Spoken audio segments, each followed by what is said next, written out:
நடிகை ராதா வரலாறு. கேரள மாநிலம் தமிழ் சினிமாவுக்கு நிறைய ஹீரோயின்களை கொடுத்துருக்குது. அதுலேயே ரொம்ப ரொம்ப அழகானவங்க அப்படின்னு சொல்லக்கூடிய வரிசையில் ராதா இருக்காங்களா அப்படின்னா கண்டிப்பாக அதில் இப்படி சொல்ல முடியாது.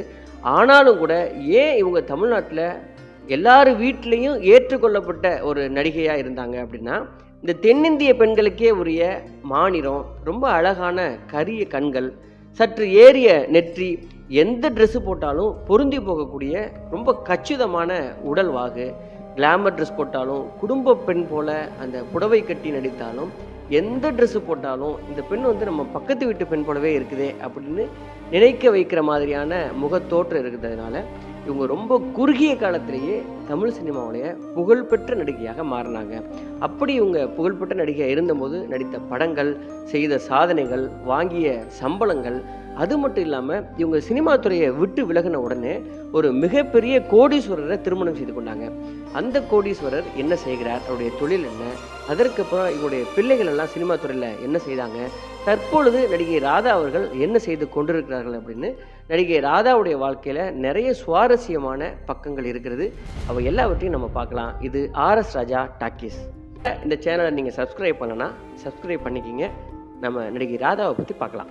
திருவனந்தபுரம் மாவட்டம் கல்லராவில் கருணாகரன் நாயர், சரசம்மா இந்த அம்மா அப்பாவுக்கு பிறந்த இவர் அம்பிகா, மல்லிகா அப்படின்னு 2 மூத்த சகோதரிகளும், அர்ஜுன் மற்றும் சுரேஷ் நாயர் அப்படின்னு 2 இளைய சகோதரர்களும் இந்த ராதாவுக்கு இருக்கிறாங்க. இவரது சகோதரிகளில் ஒருவரான அம்பிகாவும் இவரது காலத்திலேயே ஒரு முன்னணி நடிகையாக திகழ்ந்தவர். நடிகை ராதாவின் சொந்த பெயர் உதய சந்திரிகா. இவர் எப்படி ராதாவாக மாறினார், இவர் எப்படி சினிமாவுக்குள்ள வந்தார் அப்படிங்கிற சுவாரஸ்யமான சம்பவம். ராதா பள்ளியில் படிக்கும் போதே படிப்பு தவிர வேறு கலைகள்லையும் ஈடுபட வேணும் அப்படின்னு அவங்க அப்பா ரொம்ப அன்பு கட்டளை போட்டாராம். அதனால் இயல்பாகவே இவருக்கு நடனம் கற்றுக்கொள்ள வேண்டியது ஆகிவிட்டது. இவருக்கு நடனம் ரொம்பவே பிடித்த விஷயம் அப்படிங்கிறதுனால இவங்க அதில் ரொம்ப ஸ்பெஷலாக கவனம் செலுத்தியிருக்கிறாங்க. அம்பிகாவை ஒரு முறை பாரத ராஜா இயக்கக்கூடிய புது படத்திற்காக பார்க்க வந்திருக்கிறார். அம்பிகா வந்து ஒரு மலையாள பெண் போல இருக்கிறாங்க, அதனால இந்த படத்தில் நம்ம வாய்ப்பு கொடுக்க முடியாது அப்படின்னு முடிவெடுத்த வேளையில் ராதாவுடைய அம்மா தன்னுடைய மற்ற பெண்களுடைய புகைப்படத்தையும் காட்டியிருக்கிறார். அந்த புகைப்படத்தில் ராதாவுடைய ஃபோட்டோவை பார்த்தவங்க, இந்த பெண் என்னோட படத்துக்கு ரொம்ப சரியாக இருக்குமே அப்படின்னு இது குறித்து அவங்க அம்மா கிட்ட நான் வந்து ராதாவிடம் பேசுகிறேன், உங்கள் வீட்டுக்கு வர்றேன் அப்படின்னு சொல்லியிருக்கிறாரு. ஒரு சில தினங்கள் கழித்து அவருடைய வீட்டிற்கு சென்று ராதாவிடம் நடிப்பிற்கு வர சம்மதமா அப்படின்னு கேள்வி எழுப்பியிருக்கிறார் பாரதி ராஜா. ராதா அவர்களும் சம்மதம் தெரிவிக்கவே அப்படித்தான் அலைகள் ஓய்தலை படம் மூலம் தமிழ் திரைத்துறைக்கு என்ட்ரி கொடுத்திருக்கிறார். தனக்கு மலையாளம் மட்டுமே தெரியும் அப்படிங்கிறதால படத்தில் வரும் வசனங்கள் எல்லாவற்றையும் மலையாளத்தில் எழுதி அப்படியே மக்கப் பண்ணிட்டு அதை வைத்து நடித்திருக்கிறார். அதுதான் இவருடைய முதல் படமா அப்படின்னு கேள்வி கேட்குற அளவுக்கு ராதா அவர்கள் நடிப்புல வெளுத்து வாங்கியிருப்பார். முதல் படத்திலேயே தன்னுடன் ஜோடியாக நடித்த கார்த்தியுடன் இணைந்து அவர் ஏகப்பட்ட படங்களை நடித்து ஹிட்டு கொடுத்ததெல்லாம் அதற்கு அப்புறமான உள்ள வரலாறு. தங்களை அனைவரும் லக்கி ஜோடி அழைப்பார்கள் அப்படின்னு ராதா கூட ஒரு முறை சொல்லியிருக்கிறார். உதய சந்திரிகா அப்படிங்கிற பேரை ராதாவா ஏன் மாற்றினாரு பாரதி ராஜா அப்படின்னா, பொதுவாக பாரதி ராஜாவுக்கு ஒரு பழக்கம் இருக்கிறது. தாம் படம் மூலம் அறிமுகமாகும் எல்லா கதாநாயகர்களுக்கும் அவர் தான் பெயரை வைப்பார். அதிலும் ரா அப்படிங்கிற பெயரில் தான் அவர் அந்த பெயரை வைப்பார். அதனால தான் உதய சந்திரிகா அப்படிங்கிற பெயரை ராதா அப்படின்னு மாற்றி வைத்தார். ஆரம்பத்தில் இந்த பெயர் ராதாவுக்கு சுத்தமாக பிடிக்கவே இல்லையா, எப்படியாவது இந்த பேரை நம்ம மாற்றிடணும் அப்படின்னு முயற்சியும் பண்ணியிருக்கிறார். பின்னர் எல்லாரும் அவரை ராதா ராதா அப்படின்னு கூப்பிட ஆரம்பிச்சிருக்காங்க. இந்த பெயர் மிகப்பெரிய அளவில் சக்ஸஸ் ஆகும்னு கூட நடித்த எல்லா நடிகர்களும் சொல்லியிருக்கிறாங்க.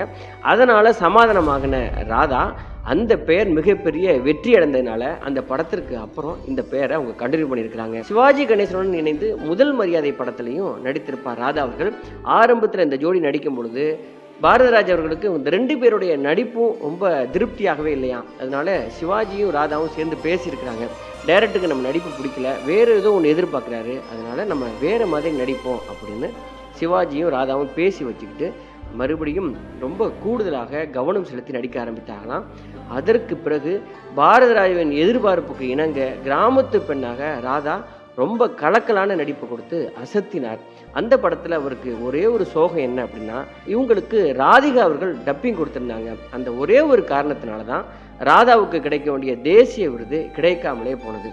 ரொம்ப குறுகிய காலத்திலேயே ரஜினிகாந்த், கமல்ஹாசன், சிவாஜி கணேசன், விஜயகாந்த், பிரபு, கார்த்திக், சத்யராஜ் உள்ளிட்ட எல்லா முன்னணி நடிகர்களுடன் ஜோடி போட்டு நடித்து விட்டார். அது மட்டும் இல்லாமல் அப்போ டாப் நடிகைகளாக இடம் பிடித்திருந்த அவருடைய சகோதரி அம்பிகாவுடன் இணைந்து எங்கேயோ கேட்ட குரல், காதல் பரிசு, அண்ணா நகர் முதல் தெரு, இதய கோவில் மற்றும் வெள்ளை ராஜா உள்ளிட்ட படங்களையும் இணைந்து நடித்திருந்தார். தமிழ் தெலுங்கு சினிமாவில் கலக்கி வந்த ராதாவுக்கு 1991 வெளிவந்த சாந்தி என் சாந்தி திரைப்படம் தான் கடைசி படம். இயக்குனர் டி ராஜேந்திரன் இந்த படத்தை இயக்கியிருந்தார். ராதா அவர்களுக்கு இந்த அலைகள் ஓய்வுதலை படம் ரொம்பவே ஸ்பெஷலான படம். அவருடைய எல்லா பேட்டிகள்லையும் இந்த படத்தை பற்றி அவங்க பகிர்ந்து கொள்ளாமல் இருக்கவே மாட்டாங்க. மணிவண்ணனுடைய ரொம்ப புத்துணர்ச்சியான கதை வசனம், பாரதி ராஜாவின் தனித்துவமான இயக்கம், கண்ணனின் அழகான ஒளிப்பதிவு, இளையராஜாவின் அற்புதமான இசை போன்றவை இந்த படத்தோட வெற்றிக்கு ரொம்ப முக்கியமான காரணம். அதுலேயும் இளையராஜாவுடைய குடும்ப தயாரிப்பு அப்படிங்கிறதால பாடல்களையும் பின்னணி இசையிலையும் கலக்கி இருப்பார் இளையராஜா அவர்கள். இந்த கலைஞர்களுடன் படத்தின் இமாலய வெற்றிக்கு ராதா ரொம்ப ரொம்ப முக்கியமான ஒரு காரணம். ஏன்னா தென்னிந்திய பெண்களுக்கே உரிய மாநிலம், அழகான அந்த கரிய கண்கள், சற்று ஏறிய நெற்றி, எந்த ஆடையும் பொருந்தி போகும் கச்சிதமான உடல்வாகு அப்படின்னு பேரழகியாக படம் முழுக்க உலாவினார் ராதா. இதை குறித்து ராதா அவர்களே சொன்னபோது, எனக்கு அப்போது 13 வயசு. அலைகள் ஓய்வுதல் படத்தில் என்ன நடிக்க வைக்க முடிவெடுத்த பாரதி ராஜா சார் அது பற்றி பேச கேரளாவில் இருக்கிற எங்கள் வீட்டுக்கு ஒரு நாள் வந்தார். அந்த சின்ன வயசில் சினிமா பற்றி எனக்கு எதுவுமே தெரியாது. சினிமாவோட நடிக்க பிடிக்குமான்னு அவர் கேட்டால், ஆமாம் பிடிக்கும் அப்படின்னு நீ சொல்லணும், நீங்கள் சொல்லி கொடுக்குறத பார்த்து அப்படியே நான் நடிப்பேங்க அப்படின்னு சொல்லணும்னு எங்கள் அம்மா பாரதி ராஜா வர்றதுக்கு முன்னாடியே எனக்கு நிறைய முறை ட்ரைனிங் கொடுத்து வச்சுருந்தாங்க. நானும் அவர்கிட்ட அப்படியே சொன்னேன். அப்போ பாரதி ராஜா சார் என்கிட்ட சில கேள்விகள் கேட்டார். நான் மலையாளம், இங்கிலீஷ், அரைக்குறை தமிழ்னு 3 மொழிகள்லையும் கலந்து திக்கி திணறி அவர்கிட்ட பதில சொன்னேன். பாரதி ராஜா சார் என்னை ஹீரோயினாக செலக்ட் பண்ணிட்டாரு. அந்த படத்துக்கு பிறகு நடந்ததெல்லாம் மேஜிக் தான். டீனேஜ்லேயே முன்னணி ஹீரோயினாக ஹோம்லி, கிளாமர் ரோல்னு நான் மாறி நடித்தேன் அப்படின்னு ரொம்ப சுவாரஸ்யமான விஷயங்களை பதிவு செய்திருக்கிறார். இந்திய சினிமாவில் யாருக்குமே கிடைக்காத பெருமையா அக்கா அம்பிகாவும் நானும் ஒரே நேரத்தில் முன்னணி நடிகைகளாக இருந்தோம். எங்களுக்குள்ள எந்த போட்டியும் இருந்ததில்ல. என்னோட காஸ்டியூமு, மேக்கப் விஷயங்களில் என்னை விட அம்பிகா அக்கா தான் ரொம்ப அக்கறையோடு இருந்தாங்க. தொடர்ந்து ஓய்வு இல்லாமல் நடித்தேன். அப்போது அப்பா தான் என் கூட ஷூட்டிங்கு வருவாங்க. என் கல்யாணத்துக்கு முன்னாடி அவர் இறந்துட்டார். இப்போ வர என்னோட அப்பாவோட இழப்பால் நான் ரொம்ப வருத்தப்படுறேன். 10 வருஷம் நான் ரொம்ப பிஸியாக நடித்தேன், ரொம்ப நல்லா சம்பாதிச்சேன். அதற்கப்புறம் நான் கல்யாணம் பண்ணிக்கிட்டேன். இனி நடிக்க வேண்டான்னு அப்போ முடிவெடுத்தேன். நடிகைகளுக்கு உண்மையான வாழ்க்கை தொடங்குறதே குடும்ப வாழ்க்கையில் தான். அதனால் குடும்ப வாழ்க்கைக்கு தான் நான் முன்னுரிமை கொடுத்தேன். நான் 3 குழந்தைகளையும் நல்லபடியாக வளர்த்து ஆளாக்குனேன். அந்த அம்மா பொறுப்பு தான் என் வாழ்க்கையிலேயே மிகச்சிறந்த வேலை அப்படின்னு பதிவு பண்ணியிருக்கிறார் ராதா. எப்பொழுதுமே சினிமா உலகத்தில் இருக்கிற நடிகைகள் அவங்களுடைய சொந்த குடும்பத்திற்கு அவங்க அதிகமான நேரம் ஒதுக்குவதில்லை, முக்கியத்துவம் கொடுக்கதில்லைன்னு பொதுவாக வைக்கப்படுகிற குற்றச்சாட்டுகள்லேருந்து எப்படி தன்னுடைய வேலைகளையும் குடும்பத்தையும் பிரித்து அதற்கு சரியாக நேரம் ஒதுக்குவதுங்கிறதுல மிகச்சிறந்த பெண்மணியாக ஒரு அம்மாவாகவும் மிக சரியாக தன்னுடைய கடமைகளை ராதா அவர்கள் செய்து வந்திருக்கிறார். 1980களில் தமிழ் மற்றும் தெலுங்கு சினிமாவில் முன்னணி நடிகையாக இருந்த ராதா அவர்கள் ஆரம்பத்தில் இவங்க வாங்கின சம்பளம் சில ஆயிரங்கள். அந்த சொற்ப சம்பளத்திலிருந்து இவர் சினிமா துறை விட்டு விலகும் பொழுது பல லட்சங்கள் வரைக்கும் இவர் சம்பளம் வாங்குகிற மிக புகழ்பெற்ற நடிகையாக திகழ்ந்திருக்கிறார். இவர் நடிக்க வந்த ஒரே ஆண்டில் 100 படங்களில் நடித்ததுடன் 10 ஆண்டுகளில் 162 படங்களை நடித்திருக்கிறார். இது இந்திய அளவில் எந்த நடிகையும் செய்திடாத பெரிய சாதனையாக பார்க்கப்படுகிறது. சினிமாவில் புகழுடன் இருந்த போதே திருமணமாகி பிஸ்னஸ் மற்றும் குடும்ப வாழ்க்கையில் பிஸியானவர் தற்போது வரை அதிலிருந்து வெளியில் வர முடியாத அளவுக்கு வேலை செய்து கொண்டிருக்கிறார். நடிகை ராதா அவர்கள் 1991 பிரபல தொழிலதிபரான ராஜசேகரன் நாயரை திருமணம் செய்து கொண்டு மும்பையில் குடியேறினார். இவங்களுக்கு விக்னேஷ் நாயர், கார்த்திகா நாயர், துளசி நாயர் அப்படின்னு 3 குழந்தைகள் இருக்கிறாங்க. இவங்களுக்கு சொந்தமாக நிறைய 5 ஸ்டார் ஹோட்டல்களும், திருமண மண்டபங்களும், தியேட்டர்களும், இன்னும் நிறைய பிஸ்னஸ்களும் இவங்க செய்து வருகிறாங்க. மிகப்பெரிய தொழிலதிபரான இவருடைய கணவருடைய எல்லா தொழில்களையும் இவருடைய பங்களிப்பும் நிறைய இருக்கிறது அப்படிங்கிறத அவங்க குடும்பத்தினர் மறுக்க மாட்டாங்க. மிகப்பெரிய தொழிலதிபராக இருக்கிற ராதாவும் உடைய கணவரும் இந்த லாக்டவுன் காலகட்டத்தில் ரொம்பவே முடங்கி போனாங்களாம். அதை குறித்து அவங்க சொல்லும் பொழுது, கொரோனா லாக்டவுனில் மும்பையில் உள்ள வீட்டில் 7 மாதங்கள் நாங்கள் முடங்கி இருந்தோம். தற்போது பிஸ்னஸ் பணிகளில் மீண்டும் நாங்கள் களமிறங்கியிருக்கிறோம். கேரளாவில் எங்களுக்கு சொந்தமான நட்சத்திர ஹோட்டலில் குடும்பத்தோட புத்தாண்டு கொண்டாடினோம். தன்னுடைய குடும்பத்தை அவங்க எப்படி கவனிக்கிறாங்க, தன்னுடைய பிள்ளைகளை அவங்க எப்படி பராமரிக்கிறாங்க அப்படிங்கிறத பற்றி ராதா அவர்கள் பதிவு பண்ணுது. எங்கள் பிள்ளைங்க கார்த்திகா, விக்னேஷ், துளசி 3 பேர் மேலேயும் எனக்கு ரொம்ப அளவு கடந்த பாசம் இருக்குது. மேற்படிப்புக்காக 3 பேரும் வெளிநாடுகளுக்கு போனாங்க. அவங்கள ரொம்ப காலம் பார்க்காம என்னால் இருக்க முடிகிறதில்ல. அதனால் வெவ்வேறு பகுதிகளில் இருந்த அவங்கள சில மாதங்களுக்கு ஒரு முறை நான் சந்திக்க போவேன். தவிர குடும்பத்தோட அடிக்கடி வெளிநாடுகளுக்கு நாங்கள் சுற்றுலா போவோம். பெரும்பாலும் நான் ட்ராவல்லே தான் இருப்பேன். கொரோனா லாக்டவுன் காலகட்டத்தில் மும்பையில் இருக்கிற வீட்டில் குடும்ப உறுப்பினர்கள் அத்தனை பேரும் ஒன்று சேர்ந்து அடைஞ்சிருந்திருக்காங்க. அந்த 3-4 மாதங்களும் குடும்பத்தில் இருக்கிற அத்தனை நபர்களும் இத்தனை வருடங்களாக பிரிந்து இருந்த எல்லா இயக்கங்களையும் அந்த 3 மாதமும் மொத்தமாக கொட்டி தீர்த்துருக்குறாங்க. ஒன்றா சமைச்சு சாப்பிட்றது, விளையாடுறது, படம் பார்க்குறதுன்னு அந்த 3 மாதங்களும் இவங்க வாழ்க்கையில் திரும்ப கிடைக்கப்பெறாத நாட்கள் அப்படிங்கிற விஷயத்தையும் பதிவு பண்ணுறாங்க. இவங்களுக்கு கேரளாவில் 3 5 ஸ்டார் ஹோட்டல்களும், ஸ்கூல், சினிமா தியேட்டர், கல்யாண மண்டபம்னு நிறைய பிஸ்னஸ் வேலைகளை இவங்க நிர்வாகம் பண்ணுறாங்க. கேரளாவிலையும் சென்னையிலையும் ஏஆர்எஸ் அப்படிங்கிற பெயரில் ஸ்டுடியோ இருக்கிறதா. மும்பையில் பல ரெஸ்டாரண்ட்களை இவங்க நடத்துகிறாங்க. இதில் பல ஆயிரம் பேர் வேலை செய்கிறாங்க. பிள்ளைகளுடைய படிப்பு, இவங்களுடைய பிஸ்னஸ், இப்படி எல்லா விஷயத்தையும் கவனிக்கிறவங்க வருடத்தில் 3 முறை ரொம்ப தவறாமல் இவங்க குடும்பமாக ஒன்று கூடுவாங்களாம். ஒன்று இவங்க விநாயகர் சதுர்த்தியை ஒன்று சேர்ந்து கொண்டாடுவாங்க. அடுத்த விழாவாக கிறிஸ்மஸ் நிகழ்ச்சியை ஏதாவது ஒரு ஃபாரினில் ஒன்று சேர்ந்து கொண்டாடுவாங்களாம். அடுத்ததாக ஓணம் பண்டிகையின் போது இவங்களுடைய சொந்த வீட்டுக்கு கேரளாவுக்கு வந்து உங்கள் அம்மா, அக்கா, பிள்ளைகளோட சேர்ந்து இவங்க கொண்டாடுவாங்களாம். இந்த 3 விழாக்களையும் கண்டிப்பாக மொத்த குடும்பமும் ஒன்று சேர்ந்து இருப்பாங்களாம். டெக்னாலஜி விஷயங்களை அவங்க பிள்ளைங்கக்கிட்ட இருந்து ராதா அவர்கள் கற்றுக்கிட்டாங்களாம். அதற்கு அப்புறம் தான் சோஷியல் மீடியாவில் ரொம்ப ஆக்டிவாக இருந்ததாக சொல்கிறாங்க. நிறைய ஓடிடியில் படங்கள் பார்த்துருக்குறாங்க. இவங்க நடித்த அந்த பழைய படங்களையும் இவங்க குழந்தைகளுக்கு காட்டியிருக்கிறாங்க. இவங்க அக்கா அம்பிகா குறித்து அவங்க பதிவு பண்ணுது. எங்கள் வீட்டில் அம்பிகா அக்காவுக்கும் எனக்கும் சின்ன வயசுலேருந்தே சினிமா மேலே ரொம்ப பிரியம் இருந்தது. நிறைய படங்களை பார்த்து ஒவ்வொரு கேரக்டர் பெண்களும் இப்படி தான் இருப்பாங்க அப்படிங்கிறத நாங்கள் புரிஞ்சுக்கிட்டோம். அதனால் சினிமாவுக்கு வந்த பிறகு எந்த கேரக்டராக இருந்தாலும் ரொம்ப எளிமையாக புரிஞ்சுக்கவும், கேரக்டரில் ஒன்றி போய் நடிக்கவும் எங்களால் முடிஞ்சது. டீனேஜ்லேயே நான் முன்னணி ஹீரோயினாக ஹோம்லி, கிளாமர் ரோல்னு மாறி நடித்தேன். இதெல்லாம் கடவுளுடைய ஆசீர்வாதம் தான். அந்த சூழல் எனக்கு ரொம்பவே பிடிச்சி போச்சு. இரவு பகலாக நடித்தேன். எந்த சோறும் தெரியாத வகையில் அம்மாவும் அக்கா அம்பிகாவும் தான் எனக்கு உதவியாக இருந்தாங்க. அதனால தான் நான் தமிழ், தெலுங்கு, இந்தி உட்பட பல மொழிகள்லையும் நிறைய படங்களில் நடிக்க முடிஞ்சது. தவிர ஒவ்வொரு மொழியிலையும் பெரிய ஹீரோக்களுக்கு ஜோடியாக நடிக்கும் வாய்ப்பும் எனக்கு நிறையவே கிடச்சிது. ரொம்ப குறிப்பாக சாதனைன்னு பார்க்கப்படுறது என்னென்னா, என்டி ராமராவ் பாலகிருஷ்ணா அப்பா பையன், சிவாஜி பிரபு அப்பா பையன், நாகேஸ்வர ராவ் நாகார்ஜுனா அப்பா பையன், இப்படி அப்பா பிள்ளை ஸ்டார்களுக்கு ஜோடியாக நான் நடித்தேன். இது எந்த ஹீரோயின்களுக்கும் வாய்ச்சிருக்குமா அப்படிங்கிறது எனக்கு தெரியலை. எனக்கு கிடைத்த வெற்றிகளும் ரொம்ப அதிகமாக கிடைச்சிது.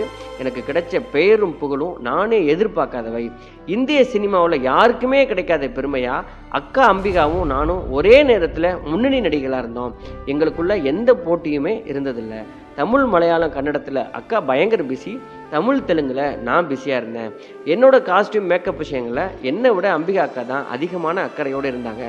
இப்போ வரைக்கும் அம்பிகா அக்கா என்னோட அம்மா மாதிரி. மல்லிகா அக்காவுக்கு சினிமா மீது விருப்பம் கிடையாது. ரொம்ப அமைதியான குணம். பிஸ்னஸ் பண்ணிக்கிட்டு இருக்கோம். அவங்க எந்த இடத்துலையும் தன்னை முன்னிலைப்படுத்திக்க மாட்டாங்கன்னு இவங்க குடும்பத்தை பற்றியும் ரொம்ப அக்கறையோடு பேசுகிறார் ராதா. நடிப்பு, பிஸ்னஸ்னு நாங்கள் பிஸியாக இருந்தாலும் ஒருபோதும் குடும்ப பாசத்தையும் அன்பையும் நாங்கள் குறைச்சிக்கிட்டதில்லை. இது எங்கள் குழந்தைகளுக்கும் நாங்கள் கற்றுக் கொடுத்துருக்கோம். நாங்கள் வளர்ந்த சினிமாங்கிற வீடு தான் எங்களுக்கு எல்லா விஷயங்களையும் கற்றுக் கொடுத்தது. நிறைய பேர் சினிமாவை தப்பாக பேசுகிறாங்க, சினிமா தான் கெடுத்துச்சுன்னு. ஆனால் எங்களை வாழ வச்சது சினிமா தான். எனக்கு பிறந்த வீடு, அனுபவங்களை கட்டுற சினிமா வீடு, புகுந்த வீடுன்னு 3 வீடு கிடைச்சதில் எனக்கு எப்போதுமே அளவு கடந்த பெருமை. என்னை தேடி வந்த வாய்ப்புகளை சரியாக பயன்படுத்தி 10 வருஷம் நான் ஓய்வு இல்லாமல் உழைச்சேன். நடிகைகளுக்கு உண்மையான வாழ்க்கை தொடங்குறதே குடும்ப வாழ்க்கையில் தான். நிறைய பேருக்கு இது தெரியறதில்ல. ஆனால் நான் அதை சரியாக திட்டமிட்டு என்னுடைய குடும்ப வாழ்க்கையும் மிகச்சிறப்பாக நான் எதிர்கொண்டேன் அப்படின்னு சொல்கிறாங்க. கணவருடைய பிஸ்னஸுக்குள்ளேயும் அவங்க கணவருக்கு ரொம்ப உறுதுணையாக இருந்ததால் 30 வருஷமாக நடிக்க முடியலையாம். சினிமா உலகத்தோடு தொடர்ந்து நட்பில் தான் இருக்கேன். கொரோனா காலத்தில் இருந்து சோஷியல் மீடியா பயன்பாட்டில் எனக்கு ரொம்ப அதிக ஆர்வம் ஏற்பட்டிருக்கு. நான் ஒரு யூடியூப் சேனல் ஒன்று ஆரம்பிக்க போகிறேன். அதில் என்னோடய சினிமா அனுபவங்களை பகிர்ந்து கொள்ள திட்டமிட்டிருக்கேன்.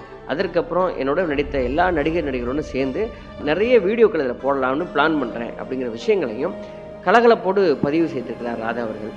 இவரது மூத்த மகனான கார்த்திகா நாயர் ஜோஸ் அப்படிங்கிற தெலுங்கு படத்தின் மூலம் திரைப்படங்களில் நடிக்க தொடங்கினார்.